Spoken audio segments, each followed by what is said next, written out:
Eu tenho um tema que eu quero tratar hoje com vocês aqui, a questão do carisma e caráter. Carisma e caráter.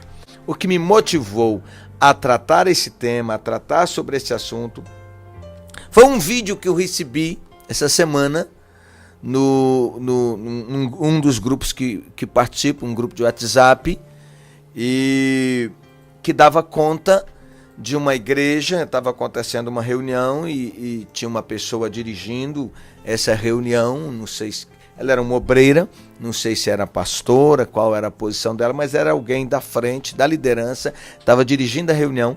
E então entra um moço, um senhor filmando essa reunião, e além dele uma mulher também filmando. Moral da história: a pregadora, aquela que estava à frente dirigindo os trabalhos ali, tinha acabado de roubar um celular de uma moça. Isso é, numa loja. É brincadeira?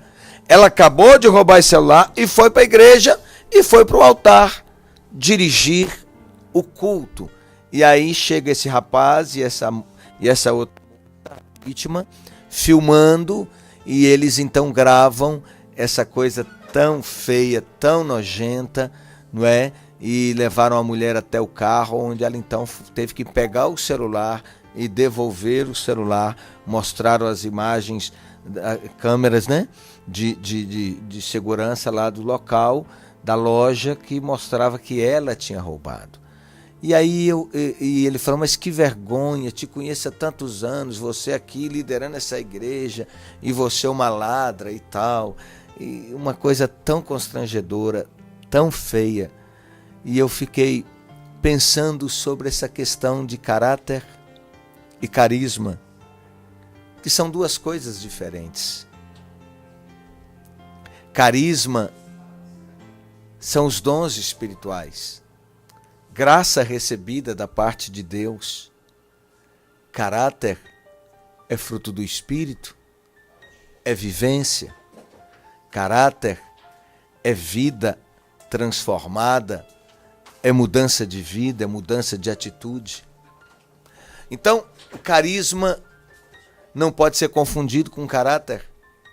E carisma, dons espirituais, ministério, não valida a vida da pessoa. É preciso entender isso.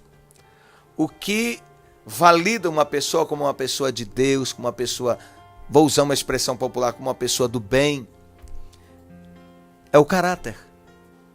E caráter começa desde a nossa infância. Um dos maiores perigos que enfrentamos como cristãos é o bombardeio de relativismos que sofremos o tempo todo. Num único dia são inúmeras as ideias propostas e convites que tentam nos levar a fazer escolhas que contrariam nossos valores e nossa fé. Essa relativização se dá de maneira muito útil, quase muito sutil, quase que imperceptível, por meio dos chamados sofismas. Trata-se de argumentos ou raciocínios concebidos com o objetivo de produzir a ilusão da verdade, os quais, embora simulem um acordo com as regras da lógica, apresentam na realidade uma estrutura interna inconsistente, incorreta e deliberadamente enganosa. Um bom exemplo disso é quando alguém diz que o importante é ser feliz, realizado, e fazer o que se quer, independentemente do que os outros pensam.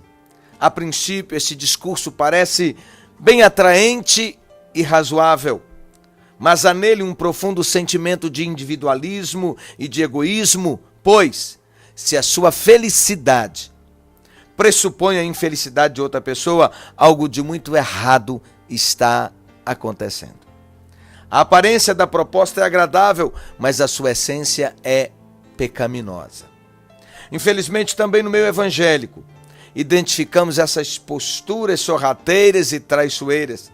Jesus havia nos alertado a esse respeito em Mateus capítulo 7, versículo 15, quando ele diz: acautelai-vos, porém, dos falsos profetas que vêm até vós vestidos como ovelhas, mas interiormente são lobos devoradores. Jesus já previa que viriam dias em que lobos se vestiriam de cordeiros, ou seja, pessoas com más intenções, usadas pelo diabo, se disfarçariam para trazer contenda, divisão e destruição. O que mais vemos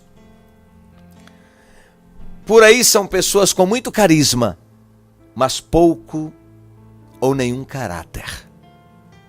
Pessoas que têm um discurso atraente, falam bonito, têm boas ideias, são simpáticas, sedutoras, carismáticas e têm até um discurso pró-reino de Deus, mas tudo isso não passa de máscaras para esconder suas verdadeiras intenções, a exploração das pessoas, a ganância pelo poder e o desejo incontrolável de reconhecimento e ostentação.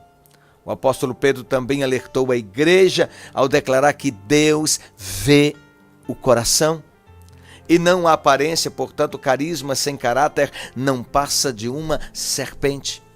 Interessante que quando Samuel foi à casa de Jessé para ungir um rei, e quando ele mandou Jessé chamar os seus filhos, e pelo menos 3 deles ele olhou e achou que tinha cara de rei, tinha jeito de rei, tinha postura de rei, presença de rei, um tipo de rei, uma fala de rei, uma fala bonita, agradável, uma aparência agradável, uma presença. E ele pensou, está aí o ungido do Senhor. Mas Deus diz, não olhe para a sua aparência, porque Deus vê, eu vejo o coração, eu vejo o interior. Então ele pergunta, mas não tem mais filho? E aí o Jessé diz, tem mais um, está no campo, então mande chamá-lo, porque nós não ofereceremos o sacrifício, a oferta ao Senhor, enquanto ele não chegar. E gritam, vão no campo correndo, chamar o menino, um adolescente, e ele vem correndo, e quando ele chega, e aí Deus diz, é este, unja-o. E Jessé então, ou Samuel então, diante de Jessé e seus filhos, diante dos irmãos de Davi, unge Davi. Porque Davi estava ou era aprovado pelo Senhor. E a partir daí, começa um processo de treinamento de caráter. É interessante que Deus matricula Davi na escola do quebrantamento. Eu acho isso tão fantástico, tão glorioso. Tem um livro que eu li já algumas vezes, O Perfil de 3 Reis, que fala de Saul, de Davi e Absalão. Fantástico esse livro, lindo, lindo, lindo, maravilhoso. Bem, então, e o autor desse livro fala isso, que Deus matriculou Davi na escola do quebrantamento. A partir daí, Davi tem a unção de rei, mas não é rei de fato, porque ele precisava ser preparado, ele precisava ser treinado para ser rei. Só que o professor, o reitor, o deão dessa universidade, aquele que estaria acompanhando Davi, ministrando a Davi, era simplesmente o rei Saul, um homem reprovado por Deus, um homem que tinha carisma, mas não tinha caráter, um homem que foi reprovado, e esse homem, além disso, ele ainda fica endemoniado, um homem perturbado, e ele enche o coração de inveja, de ciúmes de Davi, e ele começa então um processo de dia e noite, constante, diuturno, para matar Davi, para aniquilar Davi, e tantos quantos se colocassem no seu caminho. Até na casa de profetas por onde Davi passou, ele matou todos os profetas que ali estavam. Numa casa de sacerdotes, de preparação de obreiros, de profetas do Senhor. Então, esse homem, Davi, tem a graça, tem carisma. Deus vê o coração dele, vê pureza no seu coração, vê verdade no seu coração. Então Deus decide treiná-lo, prepará-lo. É importante dizer que há um tempo de preparação. E todas as lutas que Davi passou, todo o desafio que Davi passou, toda a perseguição, uma perseguição constante que Davi enfrentou, ele estava sendo treinado, ele estava sendo testado por Deus, ele estava sendo preparado por Deus. Para que ele pudesse adquirir o coração que Deus queria que ele tivesse. Para que ele se tornasse um homem não só de carisma, mas também de caráter. E caráter aprovado. O que nós temos visto hoje, por isso tantos escândalos como esse que eu citei no início da minha fala, dessa obreira, dessa mulher à frente de uma igreja, e que foi desmascarada por ter roubado um celular.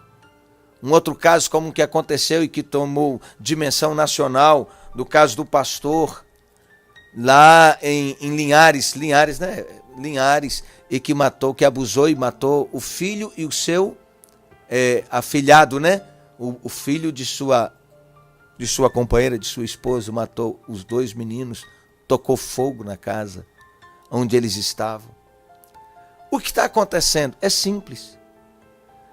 É que estão se colocando obreiros, pessoas à frente de ministérios, à frente da igreja do Senhor Jesus, pessoas que não foram aprovadas no seu caráter, que não foram treinadas, que não foram acompanhadas, que não foram confrontadas, mas porque elas têm carisma, elas têm dons espirituais, elas têm uma fala fácil, bonita, elas são carismáticas. Isso é, a presença delas conquista os outros. Tem uma fala boa, bonita, uma oração bonita, envolvente, forte. E às vezes tem até os dons espirituais. Eles operam nos dons, com maravilhas, com sinais, com milagres, com revelações. Mas então as pessoas, os líderes, pegam esses e alçam essas pessoas em posição de liderança, em posição de comando, sem que elas tenham passado por um processo de treinamento. É muito mais do que treinamento teológico, que é importante. Não estou falando que todo mundo tem que ir e passar 2, 3, 4 anos num seminário de teologia. Porque eu conheço também muita gente que passou por seminário de teologia, que ficou 4 anos num seminário, mas que saiu torto do mesmo jeito. O caráter não foi tratado. Eu estou falando de tratar o caráter. É claro que o treinamento teológico é importante. É claro que o conhecimento teológico é importante. Muito importante. Mas é possível preparar um obreiro no campo? Sim. Aqui, dentro da sua realidade, aonde você está. É possível. É possível. Mas o maior treinamento que me refiro aqui é o treinamento do caráter. Por isso que a gente tem visto tanto escândalo, é gente que mata, é gente que rouba, é gente que mente, é gente que se prostitui, é gente que se droga, é gente que bebe, gente cheia dos dons. Quantas denúncias de cantores, por exemplo, cantor gospel, as mais diversas denúncias de gente que foi fazer show, que vai fazer show aqui e acolá, e que lá eles bebem, lá no hotel eles prostituem e tal, um monte de loucura. Quanta notícia de pastor que rouba, de desvio de dinheiro. É claro que a mídia também pega esses casos e dá volume a isso, porque é interesse do diabo denegrir a igreja, colocar todo mundo numa vala comum e colocar todo mundo como todos os líderes como homens reprovados. E não é isso. Nós temos muita gente boa, muita gente séria, muita gente com grande caráter. Mas quem tem contribuído para esse tipo de problema de pessoas que têm carisma e não têm caráter. Quem tem contribuído é a própria igreja. E eu vou te dizer, às vezes são os líderes com pressa no crescimento, e eles vão colocando qualquer pessoa que tenha dons espirituais, que tenha facilidade para falar, facilidade para mover multidões, e eles colocam à frente. É preciso tomar muito cuidado. Muita gente mentirosa. Mente. E está falando em nome de Deus. Isso tudo é muito sério. Então nós precisamos tomar muito cuidado com isso. Mas por que eu digo que a culpa também é da igreja? Porque as pessoas começam a ver o irmão ou a irmã com algum dom espiritual, com manifestação de alguma maravilha. E o que fazem? Começam então imediatamente a seguir essas pessoas. Às vezes eles deixam seus ministérios onde estão igrejas consolidadas. Pastores com caráter aprovado há anos à frente da obra. 5, 10, 15, 20, 30 anos à frente da obra. Fazendo uma obra linda. E aparece um outro de fora ou da cidade que se levanta, alguém que aparece fazendo um movimento e o povo simplesmente larga tudo e vai atrás, não levanta a vida da pessoa, não conhece o caráter, não sabe que tipo de pessoa é, de fato quais problemas tem ou se não tem, se tem um caráter aprovado ou reprovado. Isso denigre a obra do Senhor, isso faz muito mal. Portanto, eu digo, é preciso tomar muito cuidado. Também não é função nossa sair por aí falando mal, malhando. Infelizmente tem até site, eu não gosto nem de citar o nome desse site, e evito acessar. Tem até site gospel de fofoca, só para detonar escândalo. Isso é vergonhoso também. Mas o que eu quero colocar é: obreiro, como disse o apóstolo Paulo, precisa ser aprovado. A obreira precisa ser aprovada. Está lá as qualificações. Timóteo fala sobre. Paulo escrevendo a Timóteo, Paulo escrevendo a Tito, fala sobre as qualificações para o ministério. Nós precisamos tomar muito cuidado para o bem da igreja do Senhor, para que não venham os escândalos. Isso tudo é muito sério, muito sério. Nós não podemos ficar brincando com isso. Em Mateus capítulo 7, versículo 16, diz assim: por seus frutos os conhecereis. Porventura colhem-se uvas dos espinheiros ou figo dos abrolhos? Então o fruto evidencia a intenção de qualquer pessoa. As palavras do sacerdote Gamaliel também nos ajudam nessa questão. Ele diz assim em Atos capítulo 5, 38 e 39, e agora digo-vos, dai de mão a estes homens, deixai-os, porque se este conselho, se esta obra é de homens, se desfará, mas se é de Deus, não podereis desfazê-la. Isso é, o tempo é nosso maior aliado nesse processo. O tempo revela quem é quem na história, e o que é de Deus permanece.